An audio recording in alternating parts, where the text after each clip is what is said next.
Hi everybody and welcome to our Christmas episode. Today we will be discussing A Christmas Carol by none other than Charles Dickens. A Christmas Carol is one of those stories that feels like it's woven into the fabric of the holiday, and the story has taken so many different forms since it was originally written. The idea of a curmudgeon-y character who is really bitter around a time when everybody else is cheerful, such as Christmas, who gets visited by some kind of ghost or entity or spirit, or maybe just encounters the innocence and joy of a sweet child. Said experience melts the curmudgeon's heart, and they learn the true meaning of Christmas, which is, of course, to shop at Macy's. Well, I didn't know Macy's did. Well, as long as I'm here, they do. And not only that, but it feels like most people know the reference. Calling somebody a Scrooge has become, I don't know if slang would be the right word, but a way to say that somebody who is not just themselves grumpy, but actively gets angry at how joyous other people are and is trying to bring down their joy. But despite the popularity of this story, how well known and well integrated it is into our celebration of the holiday, and how much the ideas and themes have been riffed on over the years, I have never myself actually read or watched A Christmas Carol in any form, nor have I ever read anything written by Charles Dickens, so I was very curious to see how I was going to feel about this. And in the spirit of Christmas, I have decided to donate the AdSense from this video to St. Mary's Food Bank. I'll make the donation sometime in January to let the video accrue a little bit more before I do. I've also put a fundraiser on the video. Please do not feel pressured to donate. I know times are a little bit tough right now, and as fun as jolly as Christmas can be, it can also be a time of financial strain for people. So I don't want anybody to feel pressured to donate, but I wanted to give you guys the opportunity to donate as well.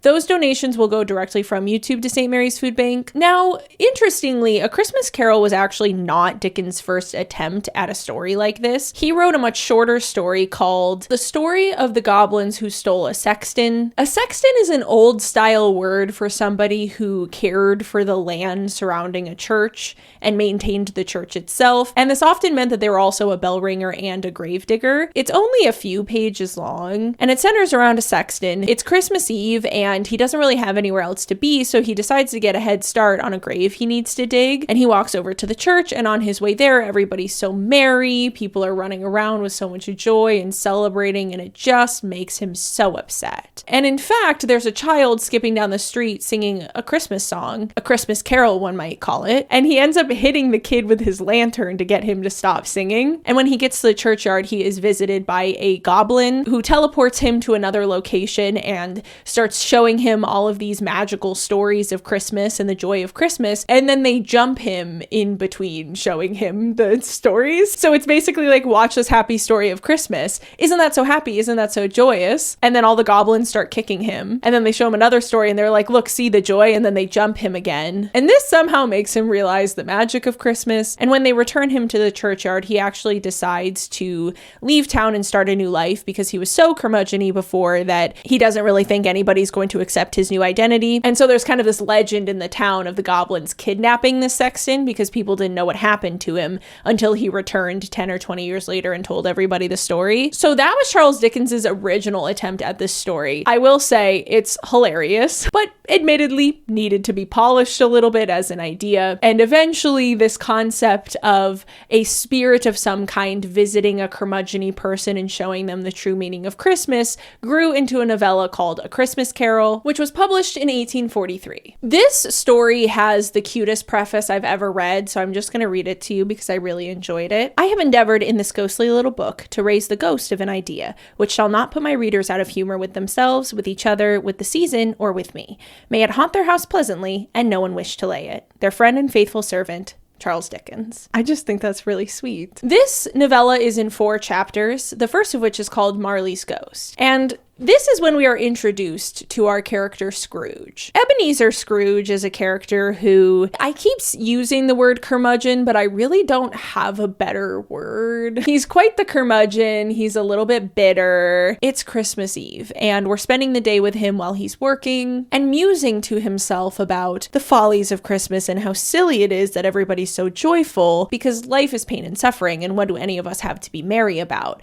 And specifically, his main focus is money. I believe he is what we would call in the present day a loan shark, but I could be wrong about that. It was kind of hard to follow some of the old-timey words they used to call things. He does something with money, and at some point people owe him money, and that's kind of important later in the story. So he might be some kind of like personal financier or loan shark sort of situation. And so he's made a lot of money for himself, and specifically keeps thinking to himself, what do all these poor people have to be merry about? They're poor. How could anybody be happy if you don't have money? And we watch as his nephew tries to visit him and wish him a Merry Christmas and invite him to Christmas dinner, and his response is bah humbug. Bah humbug. It's so fun to say out loud. Now, humbug was a slang term at the time for folly, farce. And so he's saying that Christmas is kind of this farce, fake, silly, pretending to be something valuable, but it isn't. The bah of it kind of feels like he's just going bah, like bah, humbug. Like that's kind of the vibe of it, you know? His nephew's like, humbug? Christmas isn't a humbug, uncle. And they have this whole exchange where Scrooge just keeps saying to him how silly it is for everybody to be merry just because it's Christmas time, and he thinks the whole thing's ridiculous, and he just doesn't understand why people are so joyful, especially when they don't have a lot of money. That's something that clearly matters to him a lot. And then somebody comes to visit to try and get him to donate to the less fortunate. I'm just going to read you the exchange because it's crazy. At this festive season of the year, Mr. Scrooge, said the gentleman, taking up a pen, it is more than usually desirable that we should make some slight provision for the poor and destitute, who suffer greatly at the present time. Many thousands are in want of common necessaries, hundreds of thousands are in want of common comforts, sir. Are there no prisons? Asked Scrooge. Plenty of prisons, said the gentleman, laying down the pen again. And the union workhouses, demanded Scrooge. Are they still in operation? They are, still, returned the gentleman. I wish I could say they were not. The treadmill and the poor law are in full vigor, then, said Scrooge. Both are very busy, sir. Oh, I was afraid from what you said at first that something had occurred to stop them in their useful course, said Scrooge. I'm very glad to hear it. Under the impression that they scarcely furnish Christian cheer of mind or body to the multitude, returned the gentleman, a few of us are endeavoring to raise a fund to buy the poor some meat and drink and means of warmth. We choose this time because it is a time of all others when want is keenly felt and abundance rejoices. What shall I put you down for? Nothing, Scrooge replied. You wish to be anonymous? I wish to be left alone, said Scrooge. Since you ask me what I wish, gentlemen, that is my answer. I don't make merry myself at Christmas, and I can't afford to make idle people merry. I help to support the establishments I have mentioned. They cost enough, and those who are badly off must go there. Many can't go there, and many would rather die. If they would rather die, said Scrooge, they had better do it and decrease the surplus population. So we're not supposed to like him right now. And admittedly, I didn't.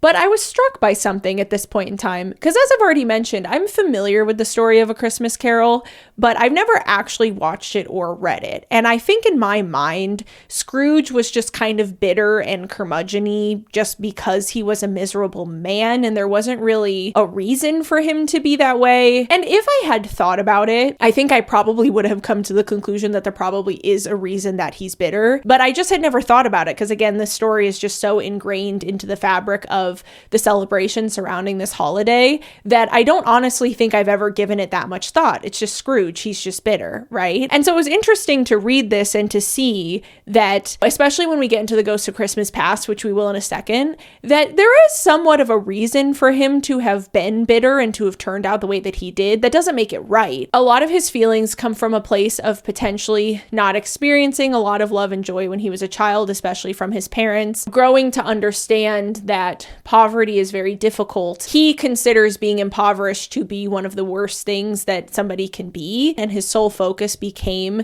becoming as wealthy as possible and then hoarding that wealth for himself as a result. And so he looks down on the impoverished because he views himself as better than them, because he views himself as somebody who pulled himself out of that. To him, merriment, human connection, things like that are all follies. The point of life is to make money and then to keep that money for yourself and never give it to anybody else. And despite the fact that he is at this point in time quite wealthy, he lives pretty frugally and he doesn't really donate to anybody else, and he just kind of hoards his wealth. And once again, the real villain was capitalism and a lack of social programs. And there's a lot of people like this in our society to this day. There are Scrooges all around us. People who hoard immense amounts of wealth that they couldn't possibly need, but they refuse to give it to anybody else because it's a numbers game to them, and they just want to see the number keep going up, and they would rather have the biggest number possible than donate that money to help others. Charles Dickens is very famously a devout Christian, and these ideals permeated a lot of his writing. And especially in a story about a Christian holiday, you can imagine that there are going to be a lot of religious references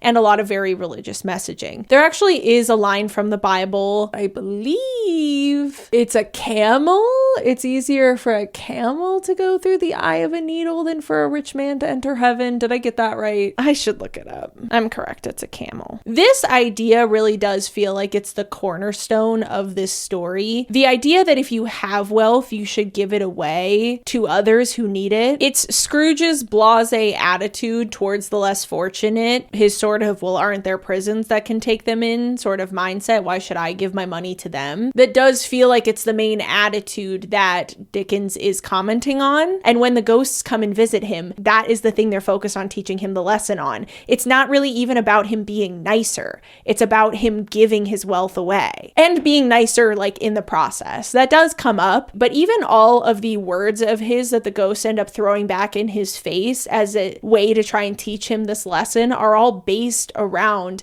this idea of him not wanting to give his wealth to the less fortunate and them trying to encourage him to do that. But anyway, with all of that, he gets home on Christmas Eve, having thoroughly rejected his nephew's invite to dinner the following night, as well as staunchly refused to give any money to anybody else. And he's enjoying his gruel because he has a little bit of a cold. And there's been mention up to this point of an old partner of his at his business who passed away 7 years prior by the name of Marley, who was twin flames with Scrooge. They were cut from the same cloth. They were very similar as people. And when Scrooge gets home, Marley's face appears on his door knocker for a second while he's unlocking his door.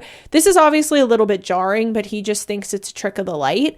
But as the night goes on, more and more ghostly, weird things are happening, and eventually Marley's ghost appears in front of him. And Marley goes on to tell him that due to the way that he lived his life, he is cursed to watch the earth and see the suffering that exists and not be able to help people, and also to see other people who are making the same mistakes that he made in life and not be able to tell them otherwise either. And Marley's ghost doesn't really understand how he's appeared before Scrooge, but he's happy he got the opportunity to. And he's like, I've been watching you live your life and just trying to tell you that you're heading down the wrong path and you're going to end up just like me, chained to this mortal plane, cursed to watch all the suffering and not be able to help because you had the opportunity to help in life and you chose not to. So then Marley warns him that at the strike of 1 a.m. for the next few nights, he is going to be visited by 3 ghosts, and they are going to give him the opportunity to turn his life around and to avoid the same fate as Marley. And Marley begs him to heed the warning and to change his ways. And then the ghost disappears, and Scrooge is like, that was weird. Okay, whatever. And then he goes to bed. He's awoken by a being ripping back his bed curtains at 1 a.m. on the dot, which confuses him because he thought it was past 1 a.m. by the time he actually went to bed. And who stands before him is none other than the ghost of Christmas past. This ghost takes Scrooge through a trip down memory lane, through Scrooge's childhood. This is where we learn about him being left at boarding school over the holidays and not being able to celebrate Christmas with his family. And right at first, he remembers a little boy who had come up and caroled at his house who he had shooed away. When he sees his own sad little boy self, he reflects that he wishes that he could have given that little boy a little bit of money before he ran off. And then he watches his younger self interact with his sister, and it wasn't clear to me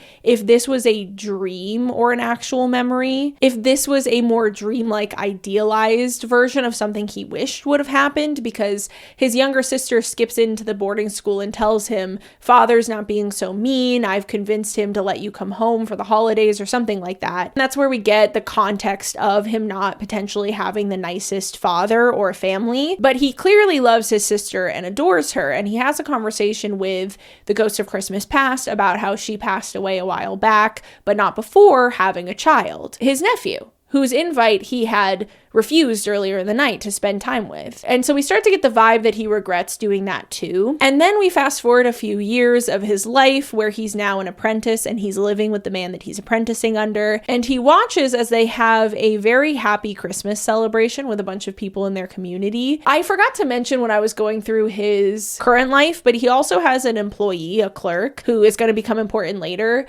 But he's kind of mean to this guy and he doesn't pay him very well. And as he's sitting there watching all of this go down, he realizes that he was very lucky to have a very kind and joyous boss, and that his boss could have been a lot meaner and it would have made his life a lot harder. And he also somewhat regrets treating his clerk in the same way. And then we see him fast forward a few more years to where he was engaged to a woman that he obviously had been in love with enough to get engaged to, but then she had broken off the engagement because she told him that she could tell that he was starting to care way more about money than he cared about anything else, and says to him, I don't really think you love me, and if you hadn't already made a commitment to me to get married, I do think that you would not seek me out to make the same commitment again, and we haven't even gotten married yet. So she is very much framing it as I will free you from this relationship because it's obvious to me that you don't really want to be in it. And Scrooge does have an emotional reaction to watching this scene go down, although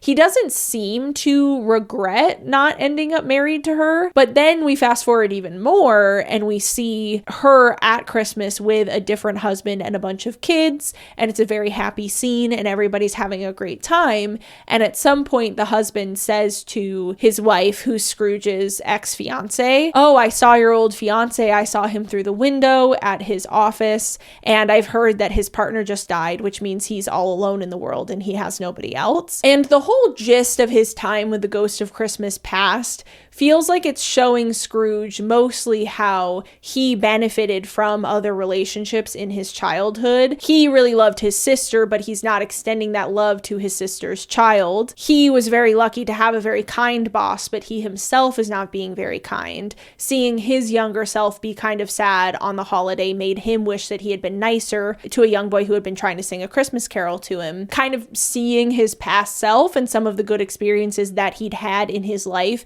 made him realize that he was not perpetuating those good experiences for other people. So he gets to the end of his experience with the Ghost of Christmas Past, and he's really shaken by this. When he gets back into his bed, he goes back to sleep only to be woken at 1 a.m. again. So he's confused. He's like, what, did I sleep through a whole entire day? How is it already 1 a.m. again? And eventually it's just that these are angels, they're ghosts, whatever you want to call them. And so time does not really exist to them. And so they can just keep making it 1 a.m. on Christmas Eve. So that's what they keep doing. This time he tells himself, I'm going to be ready for the ghost. I've got this so they don't startle me. But then he sees this light in the other room and he keeps waiting for the ghost to come see him, but he never does. And so he has to get out of the bed and go to the other room to see the ghost of Christmas Present. And the Ghost of Christmas Present flies him around and shows him all of these merry, happy scenes. The Ghost of Christmas Present is sprinkling his magic spice over all the people, ensuring that there's merriment and abundance, because that's his whole thing. And at some point, Scrooge says to him, why are you so focused on doing this for the less fortunate? And the Ghost of Christmas Present says, because they're the ones who need it the most. And then he takes him to his clerk's house, and we see his clerk's family. Despite the fact that they don't have the easiest life, Scrooge does not pay his clerk a lot, so he knows that they don't have a lot of money to live on, and they have a disabled son named Tiny Tim. He is very struck by the love and the joy that this family is experiencing and the pleasure that they get out of their Christmas meal, and he's just watching this family enjoy their time together and eat a wonderful meal and laugh and have a great time, and he's particularly struck by Tiny Tim. And he notices how his clerk, I forget his clerk's name, I apologize, but he notices how his clerk is kind of holding on to Tiny Tim as though he's afraid he might lose him, and he says to the Ghost of Christmas Present, tell me that Tiny Tim is going to live. And the Ghost of Christmas Present tells him that Tiny Tim won't live to see another Christmas, so he won't live another year. And this is at the end of watching them have this beautiful family dinner, and so Scrooge is absolutely heartbroken by this, and he's begging the ghost. He's like, something has to happen to make it different, like he can't die. The ghost says to him, well, if he's gonna die, he better get on with it and lessen the surplus population. Like, he basically spits Scrooge's words back at him to say, well, if he's gonna die, he better get on with it. Like, that's what you said before, isn't it? And this impacts Scrooge very deeply, as you can imagine, and he's very heartbroken by the idea of Tiny Tim passing away. One of my notes here says crying in the club. I teared up a little bit during this scene. But then the Ghost of Christmas Present takes him to watch his nephew's family dinner. for this current Christmas, where his nephew's whole family is making fun of Scrooge and laughing about him calling Christmas humbug and joking about him and making fun of him. But his nephew has this ultimate patience for Scrooge, and he ends up saying to his family, you know, I can't even imagine being miserable enough to feel the way that he feels, and my heart really goes out to him. And I don't think he'll ever say yes, and I don't think I'll actually ever move him. But if I visit him every year and show him the kindness of inviting him to Christmas dinner, maybe one day I can ever so slightly encourage him to be a little bit more giving and to be a little bit more kind, and potentially even just give a few dollars to a charity or something. And he says, if I ever move him to do that, then I will feel that I've done what I could. Then we watch them have a very fun Christmas evening as well, where they play a bunch of games. They're playing a game of guess what the thing is. It seemed like the game was, I'm thinking of something and you have to guess what it is, and you have to ask me a bunch of yes or no questions, and all I can say is yes or no, and you have to figure out what the thing is. And they're describing an animal that lives in the city but isn't a bunch of things that have to do with being an animal, and the answer ends up being Uncle Scrooge. That's where they call it a night at his nephew's house. And right as the Ghost of Christmas Present is returning Scrooge back to his house,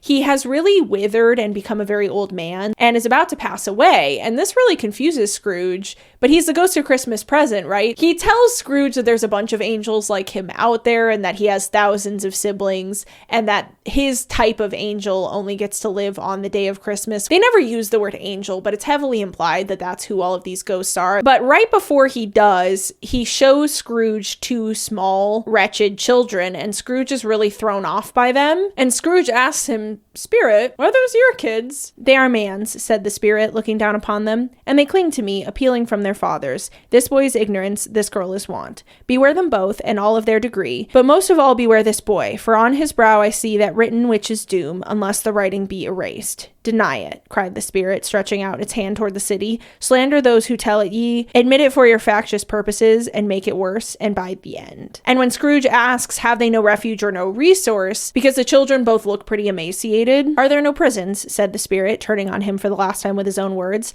Are there no workhouses? And that is when the Ghost of Christmas Present disappears, and in comes the Ghost of Christmas Future. Or actually Ghost of Christmas Yet to Come, as it's written in the book, but I've always heard it Ghost of Christmas Future. The Ghost of Christmas Future takes Scrooge to his own death, which I'm not sure if I wasn't super familiar with this, if I wouldn't have already known that. I feel like it was pretty obvious right from the jump, but like I said, I'm pretty familiar with the story in the abstract. I've just never actually sat down and read it. But the ghost takes Scrooge to after his own death, and he takes him around to see all of these different people talking about this man who's died, and the way that they talk about him is awful, and the way that they're acting around him is awful. And there's a few people who robbed his house and took everything they could, and when asked why, they're like, well, he's not going to give any of his money away. Who knows what even happened to all of his money? He just died with it, probably left it to his business or something, who knows. Throughout this whole thing, he's like, oh my god, this is so sad. Can you take me to a single person who's having a more heartfelt reaction to this man dying? And the ghost takes him to the house of people that he doesn't recognize,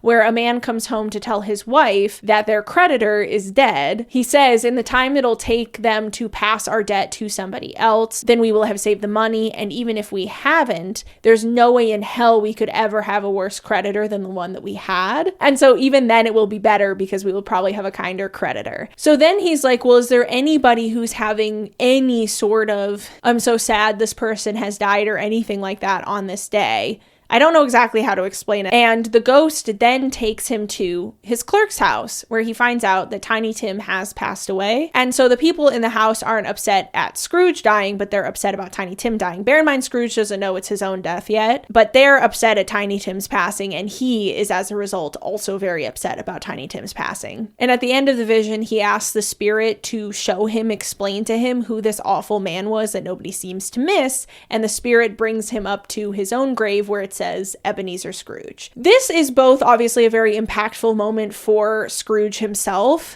and he starts begging the ghost, saying, is this for sure going to come to pass? Or can I change the outcome? Can I change the future if I change everything about my life right now? And the ghost doesn't answer him. Not only is it a very impactful moment for Scrooge, but it also does serve as the death of who Scrooge was before. So it's a symbolic death. It's the death of Scrooge as a curmudgeon-y old man who hoards all of his money, and the birth of a loving and kind man who wants to bring joy into the world and wants to use his money to help others and to donate it and to give it away. And so Scrooge wakes up the following morning, realizes it's Christmas Day and that all of this has happened overnight, and he skips down the road, the merriest man, the happiest man to be alive. He's singing Christmas carols. He's wishing Merry Christmas to everybody he passes. He finds the man that he had refused to give money the day before and offers to donate a very large sum. We don't know exactly how many, but the man is very happy about this. And then he goes from there to order a turkey for his clerk so that they can eat that instead of a goose. Actually, he might do that before he does the donation. It doesn't really matter. He does both of these things. And then he goes to his nephew's house to spend Christmas with his nephew's family. And from then on out, we get a little bit of a fade to black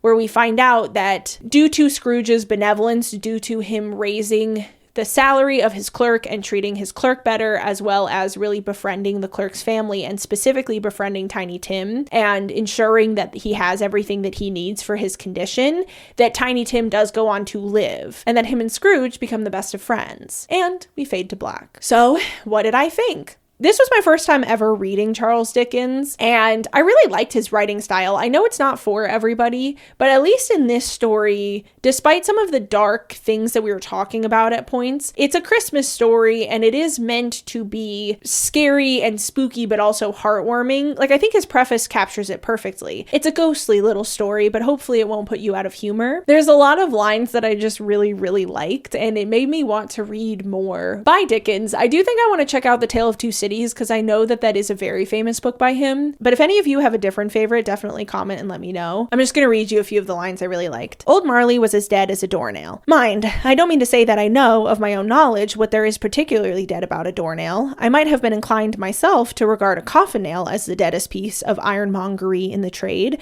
but the wisdom of our ancestors is in the simile, and my unhallowed hands shall not disturb it, or the country's done for. You will therefore permit me to repeat emphatically that Marley was dead as a doornail. They were a gloomy suite of rooms in a lowering pile of building up a yard, where it had so little business to be that one could scarcely help fancying it must have run there when it was a young house, playing at hide and seek with the other houses, and have forgotten the way out again. Oh, I don't know if I'm reading way too far into this line, but I loved this. If I'm correct in my interpretation of this was like my favorite line in the whole thing. I don't know if this word is said recumbent or recumbent, and I don't really care to look it up, so I'm just going to go with recumbent. The curtains of his bed were drawn aside, and Scrooge, starting up into a half-recumbent attitude, found himself face to face with the unearthly visitor who drew them, as close to it as I am now to you, and I am standing in the spirit at your elbow. I loved this because I think what this line is Dickens saying, you're reading my story, and so I'm standing in a spirit at your elbow, like watching you read my book. Like I said, I could be reading super far into that, but I just think that's a really cute and very sweet line. As to her, she was worthy to be his partner in every sense of the term. If that's not high praise, tell me higher and I'll use it. Okay, this is the last one I read, but this is also a favorite. I had to look up some of the slang here. In the beginning, he's talking about people who are street smart, essentially. Gentlemen of the free and easy sort who plume themselves on being acquainted with a move or two and being usually equal to the time of day. So essentially gentlemen who are street smart, express the wide range of their capacity for adventure by observing that they are good for anything from pitch and toss to manslaughter, between which opposite extremes, no doubt, there lies a tolerably wide and comprehensive range of subjects. Without venturing for Scrooge quite as heartily as this, I don't mind calling on you to believe that he was ready for a good broad field of strange appearances, and that nothing between a baby and a rhinoceros would have astonished him very much. So that's when he was waiting for the second of the spirits. I really, really enjoyed Charles Dickens' writing style, and this book made me want to read more of what he's written. He's a very famous author, obviously. So I'll just go back to, if you guys have any recommendations for your favorite, definitely comment down below. Anyway, I really liked it, and I obviously very much agree with the message. And while this story itself is obviously very Christian, written by a very Christian author about a Christian holiday, I don't think that the message of it is something that has to stay within the bounds of Christianity.